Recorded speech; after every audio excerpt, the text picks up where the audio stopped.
our recording. This is Leslie Brooks from Ellsworth. Can you hear me? Yes. Leslie, Yes, welcome, Leslie. Okay. Erica Barnes from Kensington. Hello, Erica. Erica? My name is probably showing up as Levi from my son doing schoolwork.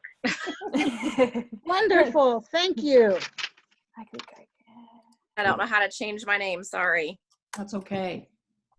That's why we're taking. We're trying to do a roll, so that's fine.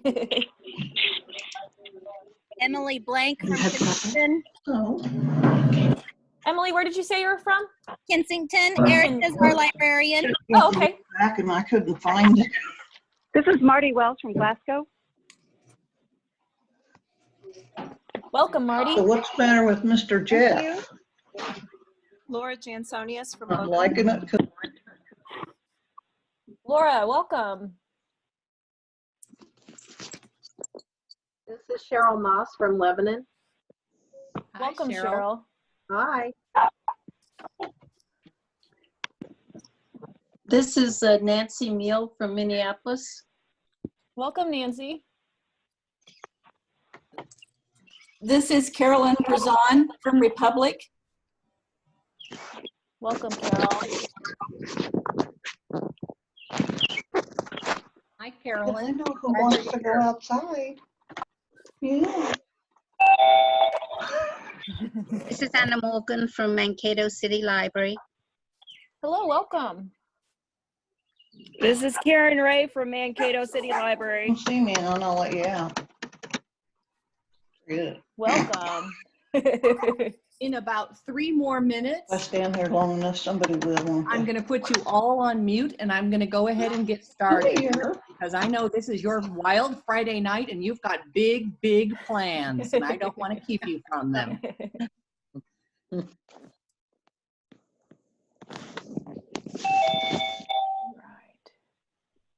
93. We have 93 people.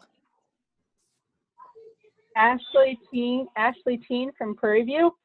Welcome, Ashley. This is Megan Gasper from Stockton. Hi, Megan. Hi, Megan. Janelle is from Ellsworth. Okay. You care if I let her out? Oh, no, she can go out. Absolutely. I'm seeing if they're going to type me a response. This is Linda I'm gonna Everhart. let you out. I know. Linda, where are you from? Katie wants to know if we need to I'm from sign in at all. And what we're doing is we're taking roll as we go along. We're practicing. Sure. Sharon, did you have a question for us?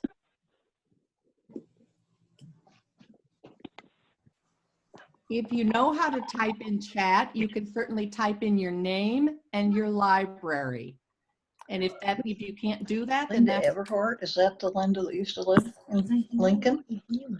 Carolyn and Brian, can you try speaking again and we'll see if we can hear you? Did you unmute them, Patty? And Brian, just a minute. Tracy Andrews. Carolyn and Brian, go ahead and try to talk now. Can you hear me now? Yes. Where are you Okay. from? Republic. Wonderful. 1 more minute and then I'm muting everybody. And I'm very jealous of you, Karen, in your hammock. I think a lot more She's talking meetings and talking would go and better if we were in hammock. Can't read lips too good. If you're having trouble with sound, you can go down to the bottom left corner of your screen to the microphone. There's a little arrow. If you click on it, it'll show you sound settings, and your sound setting may be set really low. I'll type that in the chat box as well. Okay. Thank you all that are putting your name and your library name in the chat. That will give us the double check to make sure we catch everybody and you all get credit for your library. That is very helpful. You just have to remember to save the chat. If you John want to H., change which library your are name, you from? Minneapolis City Library. Wonderful. I'm glad you're here. if you want to change your name, you can click the participants button, or you can go up to the row above the top and click on your name, and it gives you the option to rename yourself if you are thinking to do that. And if you don't, if you Gail, can you hear me? that'll work. Okay. Somebody just asked if we could hear. Yes, we could hear you. This is Joan Burrell from Ray Hobson Memorial Library, and I can't get a picture, but I'm here. Okay. Great. That'll work. Thank you. This is Lucia Dowd from Minneapolis. We got you, Lucia. Okay. I'm going to go ahead and mute everyone now. And I'm going to start talking. Yes, you can unmute yourselves. Have this much power in a meeting is what I suppose I should say. I am off mute. Good. Everyone can hear me? Yes. Yes. Yes. Okay, good. It was foolish of me to ask you when I just muted you all. I realized that. Okay, I'm going to talk very quickly and briefly. Your librarians all received a copy of this morning in email, and so you can ask your librarian to share it with you. And I'm just gonna address this stuff pretty briefly, and then we're gonna be open to questions because I know you must have a lot of them. I do myself. I know my boards do. I have 2 boards. I have the Great Bend Public Library and the Central Kansas Library System. And we want to make sure to leave plenty of time for your questions so we can help you out.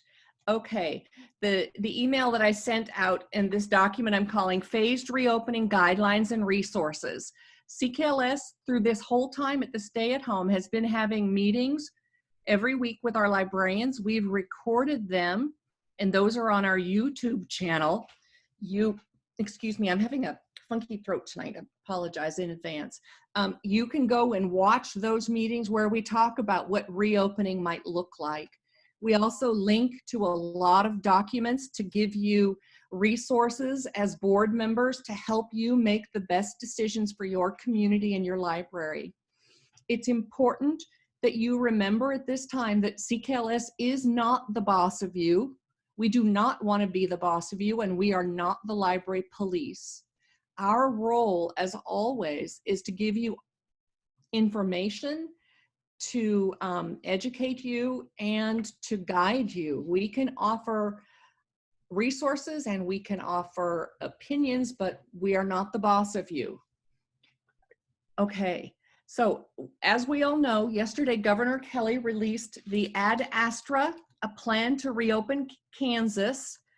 And if you haven't read it in full yet, as board members, I encourage you to read that in full, as well as the other documents that we'll link to.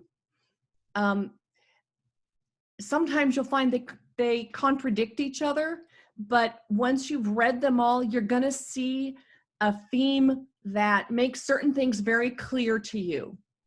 Okay, the very first thing to note, and I started getting emails as early as 5 minutes after the press release yesterday, and I've received them all day long.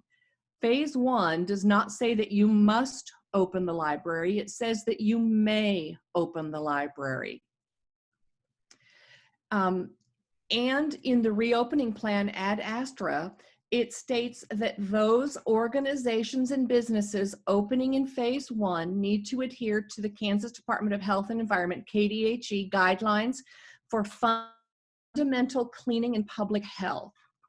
Those 2 things are important to remember throughout this. Phase 1 also states that you may not have a gathering of more than 10 people. So when you reopen for Phase 1, you do need to count your staff in that total of 10. And this is where, if you look at the language very carefully, you can find out how many people you can really have in the building. Phase 1 is a total of 10, including your staff. So if you're like me in Great Bend, where you have a staff larger than 10, obviously I'm not going to be able to open the library yet, or I'm going to have to stagger my staff. Okay. This morning, at a SHRM meeting, and that is the Society for Human Resource Management, when asked about the difference between public libraries and community centers in the Ad Astra plan, William Lawrence, who is Governor Kelly's chief of staff, replied, "Libraries have less traffic and they're spread out. In a library, people will be in aisles with bookshelves in between, while at a community center, they will be grouped closely at tables." To me, this shows that the administration doesn't really have a clear view of what goes on in libraries. So what he said there may not necessarily reflect what the reality is in your library, and I know it certainly does not in mine. Social distancing is a requirement for phase 1. If you read through that Ad Astra, phase 1 and 2 strongly encourage telework for all employees when possible. Now, we've had libraries that have already asked me, can we open, can we open? So here's what I'm recommending.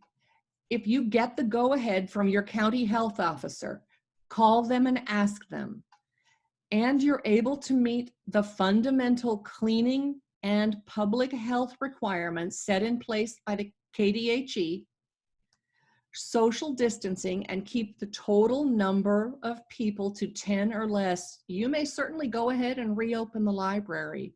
Again, that's not my call. The librarian alone should not be making that call. This needs to be a board decision. It needs to be made not just by the board chair, but by the full board. And that decision needs to be recorded in board minutes after a discussion has been held. So why should it be in the minutes? Because the board minutes are your record on all things official. And in a very, very big way, that's going to be your safety net. When you have that discussion in the board, there are several things that need to be included. Required personal protective equipment will need to be issued to the library staff. Government Kelly recommends cloth masks, but they're not required. However, OSHA, which is the Federal Agency for Safety and Health in the office or in the workplace, requires organizations with a medium to high risk, which libraries are, to wear cloth masks. So this is where there's a little bit of contradiction, where the governor says you don't have to, but the federal government says you do. Disinfectant must be used. Everyone agrees on this. The disinfectant must be on the approved CDC and EPA list. That's according to OSHA and to KDHE. They both agree on that. That list of disinfectants is huge. It has to kill human coronavirus. It is impossible to find. There is a caveat that you can use a diluted bleach solution, but it has to be the right kind of bleach. We've got a link for you to that list. Everybody requires social distancing, and the number of people that can be gathered changes throughout all phases. A protective barrier to separate employees from customers is recommended by OSHA when feasible. So it may not be something that you can do in your library. I've seen things as simple as plastic shower curtains attached to the ceiling, and that works. In Great Bend Public Library, we've got asbestos in our ceilings, which is awesome because we're fireproof, but we don't drill and put anything in the ceiling up there. We've got to come up with a different plan. The discussion the board is holding should also have a loose timeline on how the library will advance through the different phases of the reopening plan. This should not be up to the librarian to determine. That's an awful lot of responsibility for one person. That needs to be a board decision with librarian input. Gail, I have a request for clarification. Yes. If a board decision needs to be recorded in the minutes, then the board needs to declare a special public board meeting. No communication via phone or email. They certainly can do that, or they can do this at a regularly scheduled board meeting. And then the board meeting could be a Zoom / Yes. online phone call, but it has Yes. to be publicly advertised. Correct. Correct. Thank It has to be open to the public, but the public does not have to speak. You do not need to let the public speak. Included in the discussion should be, what is the librarian to do if the virus flares up in your community? Who should the librarian contact, and which immediate steps should the librarian take? And here's the last thing, and this is pretty critical. I don't think a lot of us have thought about this. Does the librarian have any chronic health issues as listed in the governor's opening plan? And if yes, those need to be taken under consideration when reopening. Those are things like diabetes, asthma, heart disease. In the COPD. Ad Astra reopening plan, there is a list there. In that reopening plan on page 27, and this is the Ad Astra again, it states that employers are to develop and implement appropriate policies in accordance with federal, state, and local regulations and guidance, and share that with employees. There is a lot of stuff to consider here. So once the board has discussed all of those points and they've recorded the discussion, then they should vote, and they need to record the vote. And here's why, is without all of this stuff in place, any library patron or any library employee who falls ill from COVID-19 could bring a lawsuit against the library for negligence. Additionally, without those things in place, any employee could file a claim against the employer for not having the necessary safety and health steps in place. And that's why I've mentioned OSHA a couple of times. OSHA exists to have health and safety guidelines for all employers to follow all the time, but they've issued special guidelines because of COVID-19. Gail, there's another request for clarification. When Yes. you record the votes, do you record just how many yays and nays, or do you record name of who voted what? This is gray area. Kansas statute actually in one place says that every single person's name needs to be recorded with their vote, and in other places it doesn't mention it at all. So here's what I would go by. The Attorney General's Guide to Open Meetings does not say the votes need to be recorded by name. Does that help? I see a little bit of head shaking. Okay. Yes, that helps. Thank you. Good. So obviously, just that stuff is huge. So when you reopen the library, it's not as simple as just opening the doors. There's a lot of stuff to consider. Here's just some things you need to bear in mind. Remember, you have to do that fundamental cleaning and public health safety. OSHA says you've got to disinfect with the EPA and CDC approved disinfectants. What is that going to look like?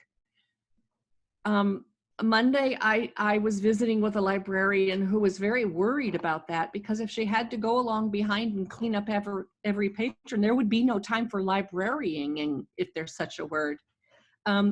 There's no way that we as libraries can ever create an environment as sterile as an operating room, that we shouldn't try to do that. But we need a procedure and a plan in place that's going to be adhered to.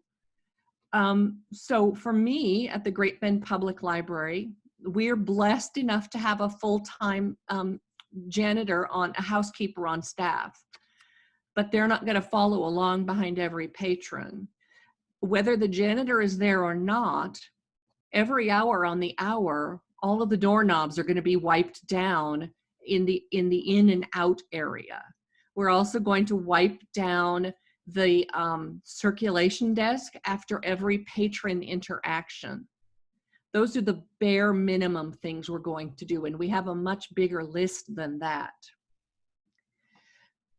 When you do open to the public when you're in the phase where you can do that? Are they going to be allowed to go in and select their own books? Or will the library provide a contact-free curbside service? If those patrons are going in and selecting their books, is the librarian to go along and clean up behind them and disinfect behind them as they've touched everything? Those are things that the board needs to consider. Now, a lot of you just have one librarian, and so this really won't pertain to you. But for those of us with multiple staff, are all staff members going to be scheduled to work at the same time, or will those schedules be staggered so that they don't have contact with each other? Are you going to allow volunteers to come in? Are you going to allow friends of the library to come in? Will staff start working their normally scheduled hours? Again, CKLS has had several recorded meetings that really talk about all these things. We go into this in great depth, and there's just a really robust conversation about that. And we've provided a bunch of documents so trustees can make these decisions. Phase 1, and every phase actually addresses gatherings of people, the number of people that can be in one place.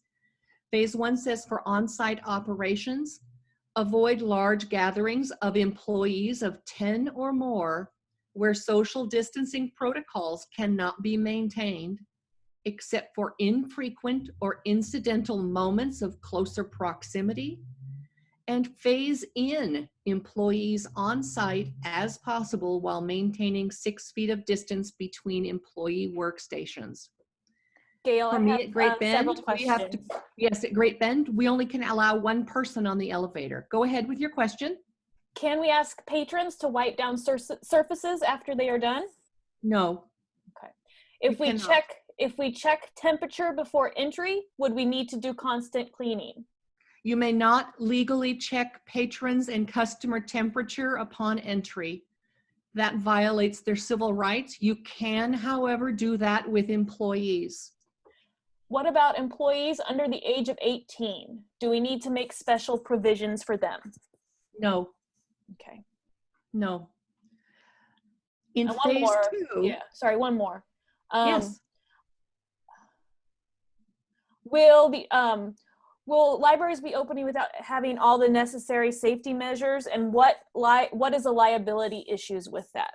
I'll talk about that later. Okay, thank you. Okay. In phase 2 of the reopening plan, it's very clear that you need to avoid instances where there are groups of more than 30 individuals in one location. Now, here's where it changes up. This does not limit the total occupancy of a facility, but requires that facilities limit mass gatherings in areas and instances where physical distancing cannot be maintained. So you can see that the wording from phase 1 to phase 2 is different.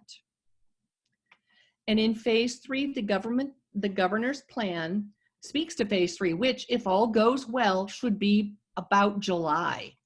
This is when we normally have summer library program. Librarians and board members, you must visit with one another to think about what that's going to look like this year. And that's going to be based on what's right for your community and any restrictions that are still in place. CKLS has had multiple recorded meetings talking about opportunities for summer library program, about options, and there will be another discussion at the Monday meeting next Monday at 1:30. So I have sent out a document that has the links to the recorded meetings, to the OSHA guidance on preparing the workplace. Medium risk will start on page 34. The KDHE document, cleaning and disinfecting your business. I've also included the federal reopening phases, the state of Kansas reopening phase, phase 1 at a glance, implementing phase 1, and CDC and EPA approved disinfectants. And that's all I've got for a presentation. I am here to answer your questions right now. So what was the last one? What about employees under the age of 18? I think it was sent to me privately. Libraries that are opening without having all necessary cleaning or safety measures in place, what are the liabilities or liability issues with that? Well, I'm not a lawyer, and I don't ever want to be one. I know way too much about library law right now and human resources law. However, OSHA is very clear that these measures are to be in place. And so if they are not, and you are opening the library, you need to understand that there could be a liability. I don't know what that liability would be. If I were a board member, I wouldn't be opening the library until we had the necessary steps in place to open. There are ways to offer library service without opening the building to people, and that is through curbside service. Thank you. And yes, maybe Kenyon said librarying should be a word. Yes, today I agree. To check with county guidelines, do we contact the local health department or someone else? The local health department, your county health department will let you know. Remember that a county can set higher, I'll just say, standards or restrictions in place compared to what the governor has put in place, but they can never be less than what the governor has set in place. The link, Mary Jo Walls, the links were sent to the librarian at the library email. Okay. And then somebody's asking, explain how curbside service works. Yes, I'll be glad to do that. In fact, some of our libraries had done that before they were required to close. We've talked about that at length in our recorded meetings. And so what that can look like is the library opens for service, but the doors aren't open to the public. And what that could be is very individualized based on your library. I know that in Sunshine City, it's a much smaller community. There, the people could call the librarian and say, hey, I want to know if you've got any mysteries by this author. And then the librarian would look at those and say, yes, we've got those. I've got them in a bag. Why don't you honk when you get out in front of the door, or holler at me and I'll set them out and you can pick them up. And she's already got them checked out because she recognizes their face and she recognizes their name. In places like Russell, Concordia, Salina, it's going to look very different. Some libraries have set up a very quick Google form, and the person enters in their name and their address and their email address and their phone number. And then there are a series of questions that they're asked to help guide the librarian in choosing books for them. In really big communities, they're setting up appointments much like they do at the grocery store right now. And Dylan's here in Great Bend as I sign up for a slot and I go and my stuff is there waiting for me. It's going to look different because all of our communities look different. Does that help answer the question, or are there any more questions on curbside?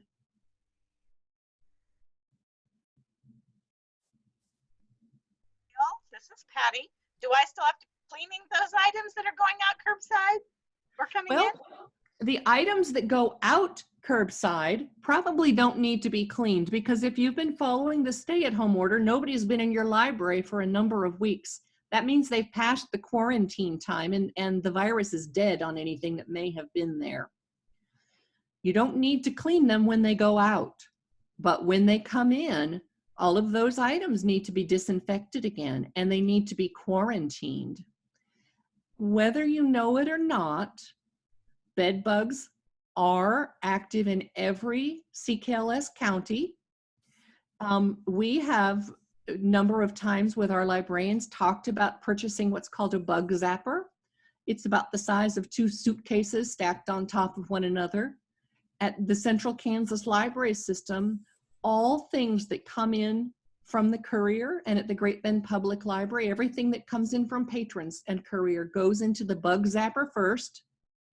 Then Our process moving forward with this will be to put everything into quarantine. You've got to have a place to put this stuff.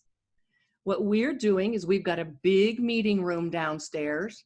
We're going to put piles of things and we're going to put the date on it. And after 72 hours, and that's what we know right now, that could be subject to change, then we'll know that it's safe for us to handle them. We'll check them in. We'll go ahead and wipe everything down and clean it. And then we'll be able to put it on the shelves again. So yeah. Normal library business is going to have more steps than normal. Are we going to be able to open up our drop slots, our book drops, for those to be returned? Yes, and in fact, at Great Bend in phase 2, after we've finished cleaning and disinfecting the library, we're going to open up our book drop. And when my employees go out to the book drop, they will wear a pair of disposable gloves and a cloth mask. Those items will go straight into the bug zapper for 24 hours. Then they will be quarantined for 72 hours, and then we'll be able to handle them. Okay.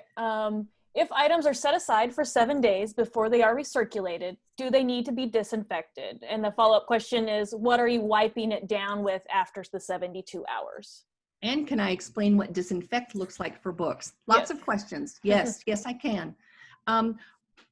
Right now, at this exact moment in time, they're saying that 72 hours is the length of time that library materials need to be disinfected if they are books. What you need to understand is right now, Battelle Labs, in conjunction with a very big international library organization, is conducting tests on actual library materials to know not only how long the virus is live on there, but how long it stays contagious on library materials. I hope that we have an answer by the end of May. But right now, they're saying 72 hours is what's required for books. Okay, what are we wiping it down with after the 72 hours? Well, after the 72 hours, it should be good to go. It's gone through its quarantine time. At the Great Bend Library, we routinely wipe everything down with rubbing alcohol. It's just our process because we circulate and move a lot of books, and books get dirty very easily. And can I explain what disinfect looks like for books? And honestly, there is no way to really disinfect books at this point that we know of. There had been a CDC expert who came and spoke on a webinar about library materials. And he said, well, you know, books should be good after 24 hours. Really, things only live on paper for 8 hours. And then someone said, well, what if they open the book and sneeze in it? And he really had to backpedal because that's not something he had ever thought about. But if you ask your librarian, we know people sneeze in books. They lick their fingers and turn the pages and all kinds of things like that. And so with everything else here, we're just really advising you to err on the side of caution and safety. So you're saying that if you quarantine it for 17 hours, that counts as disinfecting it? For 72 hours. 72 hours. It should work for that purpose. Okay. Now, if you have a patron who leaves a book and then you want to send it out to another patron right away, you're going to have to disinfect it. We have no way to disinfect paper. These EPA and CDC approved disinfectants need to stay wet on the surface for 10 minutes. We can't do that with a book. We can do it with DVDs, maybe audiobooks on CD, but we can't do it with paper because there's no way to keep that wet. Please, more questions. Does CKLS provide the bug zappers? No, we do not. The bug zappers are about $200 and they're not big. You can get them right through Amazon. We've shared that link out a number of times to other people. They also don't take up a lot of space and they run very quietly. For $200, that's pretty cheap for insurance and peace of mind. For me, at the Great Bend Public Library, which is enormous, the building is huge, it's like a fortress, it would be at least $10,000 to have it treated for bed bugs. Your libraries, except for Salina, are smaller, and it would be marginally less. Should we put toys and games that the kids use? Should we put those away? Absolutely, yes. I would not even open those until you are back to full business, until we've got the all clear, until people are coming in, until we don't have social distancing or number of people gathering restrictions. Can we require patrons to wear masks in our library? No, you cannot. You can require staff to wear masks. However, there are some circumstances where people cannot wear masks. They may be on a breathing apparatus, or they may have claustrophobia. You're going to need to be sensitive and mindful about all of those things, and no, you can't require patrons to wear masks. Private businesses can, but we're not private businesses. Can you explain what quarantine looks like? Can books be placed in garbage bags for 72 hours, or do they have to be set out on tables for 72 hours? How isolated do they need to be? I think you could go either way with that. If you've ever been down to a CKLS meeting, we're going to use that huge room down in the basement.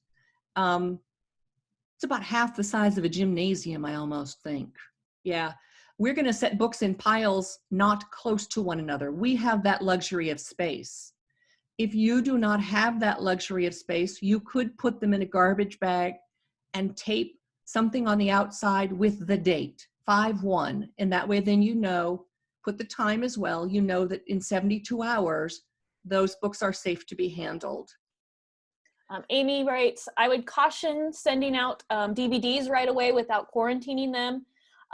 If you have the paper covers under plastic, patrons take the paper covers out, kids play with the covers. So you might be able to sanitize the plastic parts, but the paper parts you would not be able to. However, if you open your Dropbox, which I encourage you to do, and that DVD somehow was sandwiched between two books, well, you have to treat it and quarantine it as well.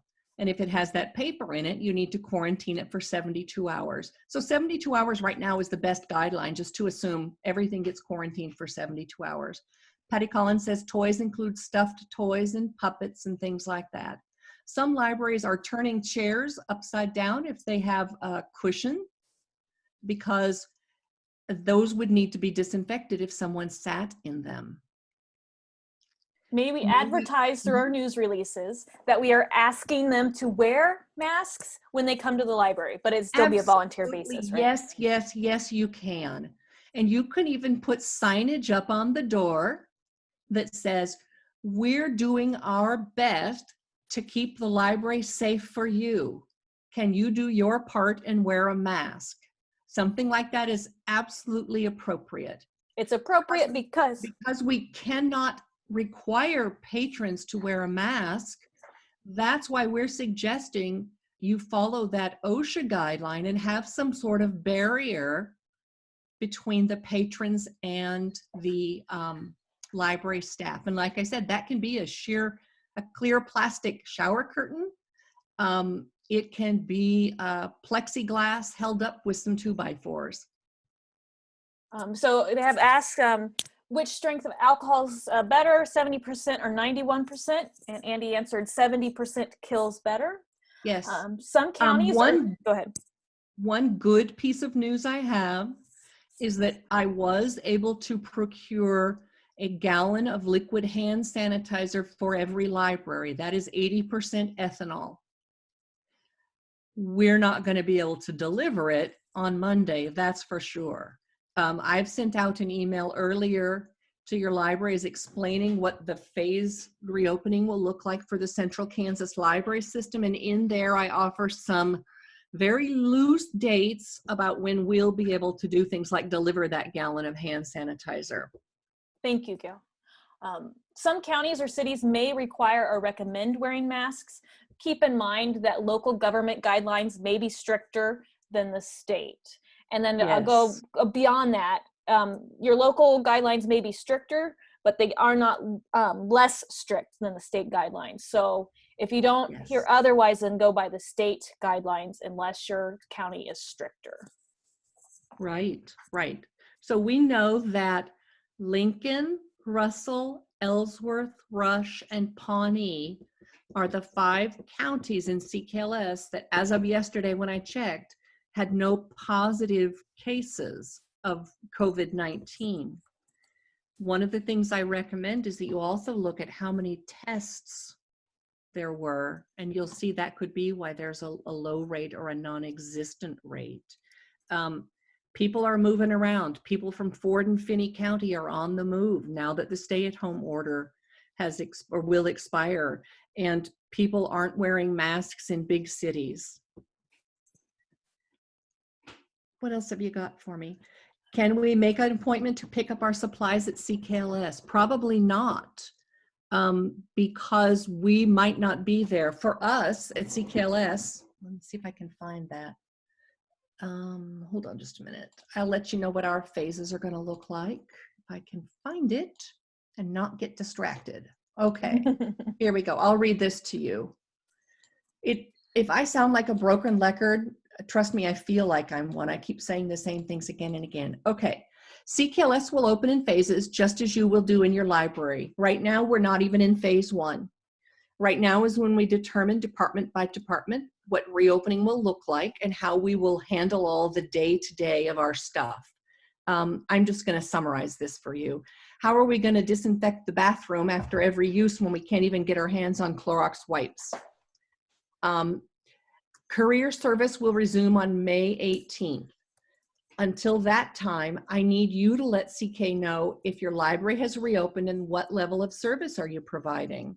This will help me determine if we need to run an inter-system library courier route for resource sharing. On May 18th, we will evaluate how many Pathfinder Central libraries are fully open to patrons, and at that time, we're going to decide on whether we're going to turn on patron-initiated holds. Here we go. Phase 1 will be when administrative staff start working full-time in the building. Our maintenance department will begin disinfecting and cleaning. We will acquire at least 2 cloth masks for every staff member, lots of hand sanitizer and disinfectant. We will put our reopening plan into effect. Very few staff outside of admin and maintenance will be working in the building. Phase 2 is when more staff start working in the building. They're going to be working shifts opposite of each other.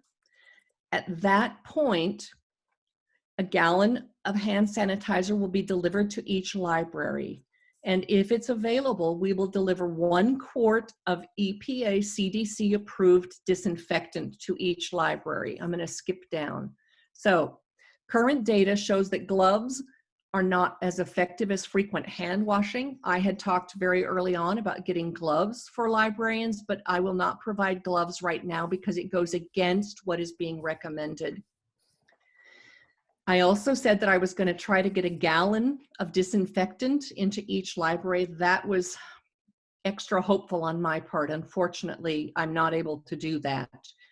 I was able to get a hold of 13 gallons of disinfectant. I have 54 libraries and I have the system itself proper. So obviously nobody's going to get a gallon of disinfectant. What I will be able to do, and I'll order them on Monday, are quart jugs, and they are specific to this purpose. We will decant a quart of disinfectant from our supply, and we will label it, and we will print out the safety sheets and the diluting factor sheets. Every library will receive 1 quart, and the dilution rate is 1 ounce of disinfectant to 1 gallon of water. So, you know, you've got a lot of stuff in there.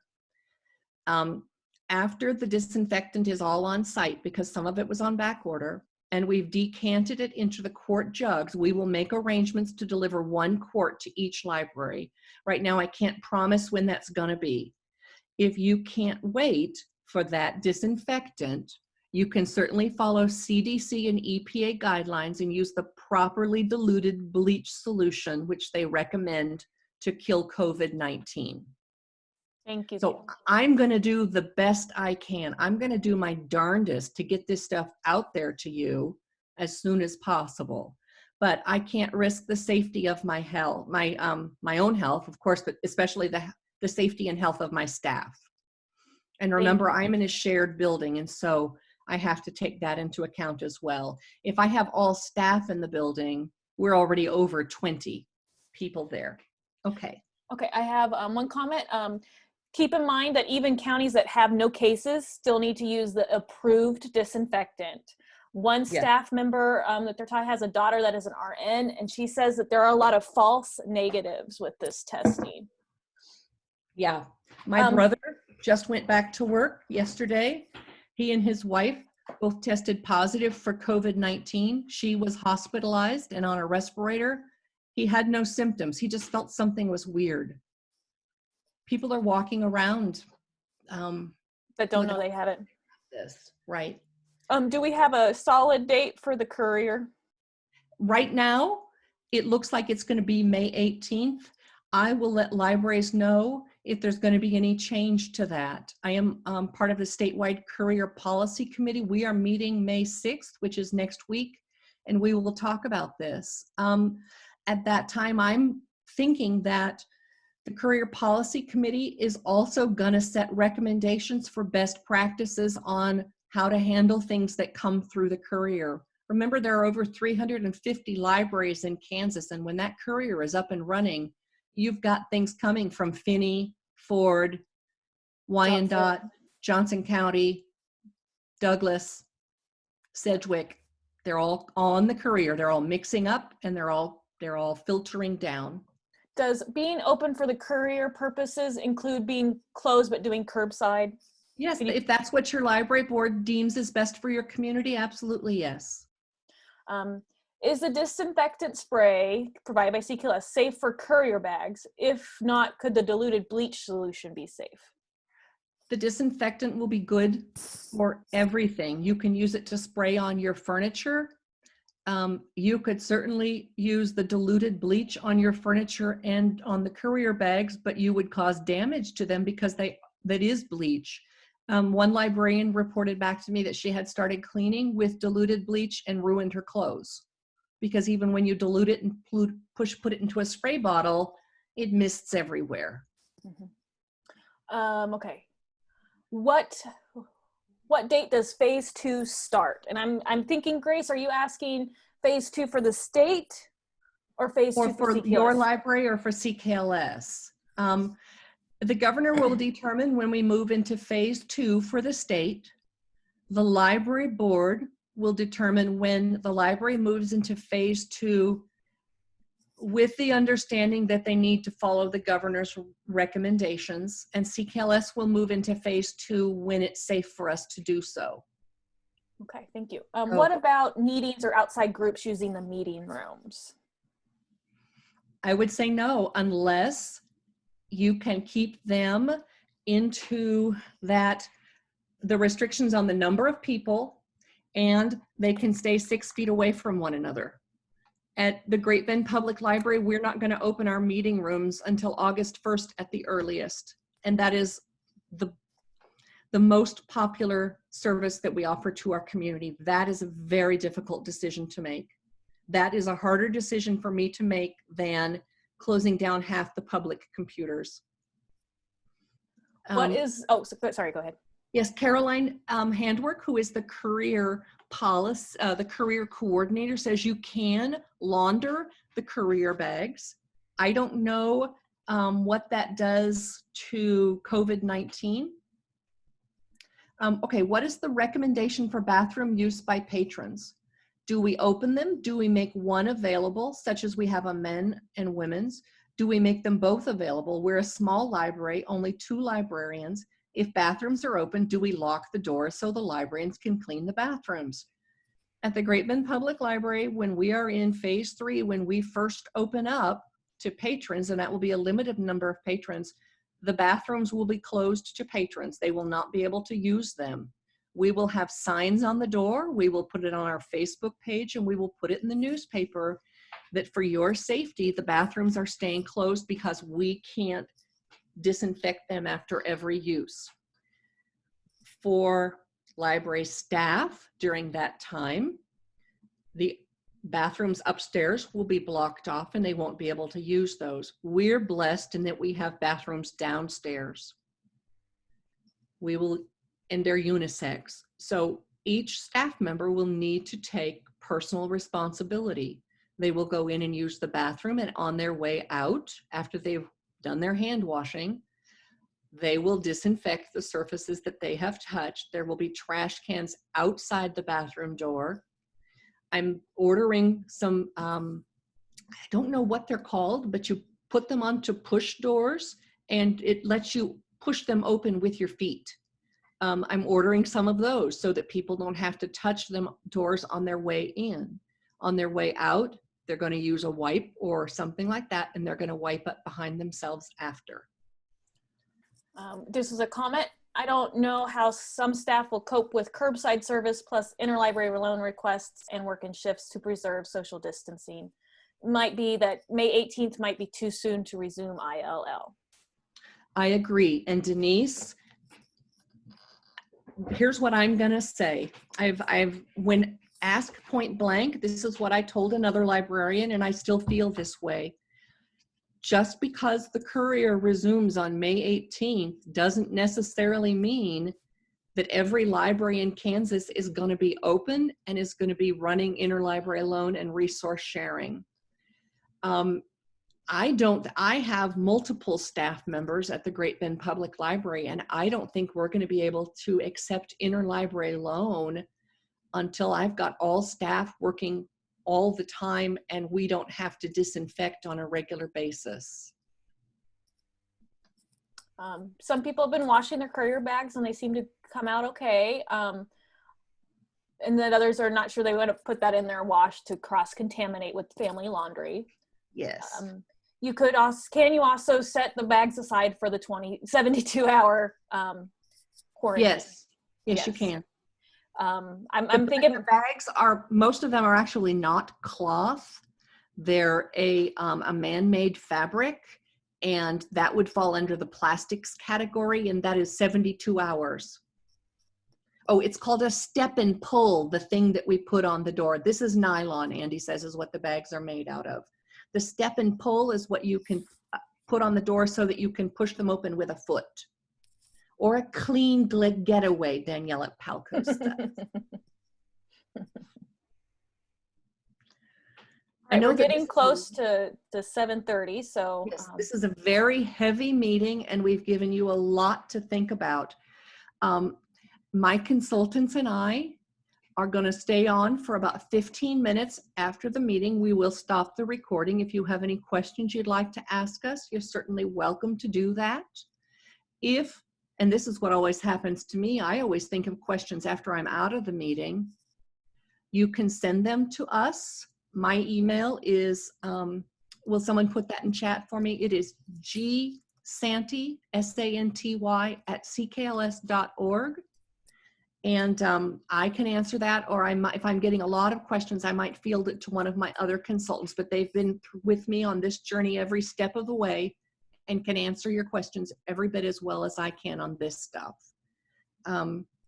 We are here to work for you, to make things a little bit easier for you. As we've told our librarians, we're doing the worrying so you don't have to, but now you've got a lot of decisions to make, and hopefully we've provided you with the information that you need to make the best decisions for your library and your community. Patty says, librarians, please take note of all of your board members present this evening. We want you all to get credit for attending. It would be helpful if you email the list of board members to Peggy. How horrible I feel. Many trustees don't know the staff online. Could we introduce ourselves, please? Well, yes, we will. I am Gail Santee, and I'm going to go up here and I'm going to unmute everybody now. That way we can chime in. I'm Gail Santee. I'm the director of the Great Bend Public Library part-time, and my other job is the big one. It's the director of the Central Kansas Library System. I've been with the organization for 13 years. I almost think I can start calling myself a Kansas now. because I came from elsewhere. And I was a consultant for a long time before I became the director. Mary Beth? Hi, I'm Mary Beth Schaefer. I am the assistant director, and I am also the continuing education consultant. And I'm here to help wherever you can. I'm Kansas born and bred, I guess. So, Oops, sorry, Mary Beth. Unmute yourself. Oh, I just did it again. Sorry. That's okay. I'm done, Gail. You can mute me again. CKLS staff members, go ahead and unmute yourselves and introduce yourself, please. I'm Andy Mitchener. I'm the IT manager. I do all the computer stuff for the system. And Andy is itching to get back to work and out into libraries. We all are, actually. So that's what makes this going slow even more difficult.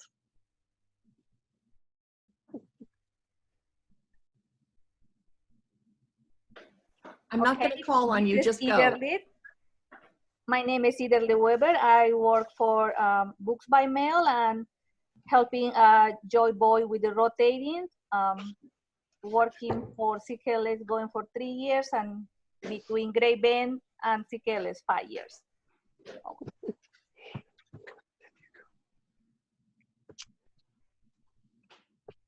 I'm Joy Boyd.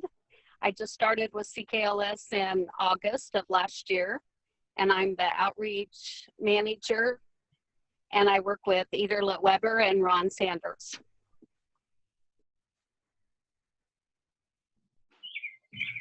Hi there, I'm Christy Snyder, and I'm the school library consultant. I've been with CKLS for about 5 years. I'm Elizabeth Duclo. I am the tech services, I work in tech services. I'm the cataloging manager, and I've been with CKLS for about 3 years now, and I was at GB 2 years prior to that. And Liz has a whole bunch of your books ready for her to catalog when she gets back. I am very happy to get into the building soon. Hi, my name's Peggy Manning. I've been with CKLS about 5 years, and I would be the one that I need everybody to send their names. So if your librarian could send me the names of that you attended, I would greatly appreciate it. Thank you.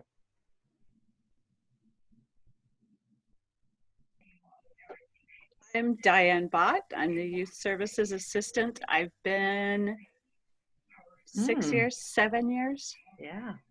And I'm finally getting downtime and I have nothing to work on. Diane provides a very level and realistic perspective to us, because Diane is also the board chair of the Bison Community Library, which is very small.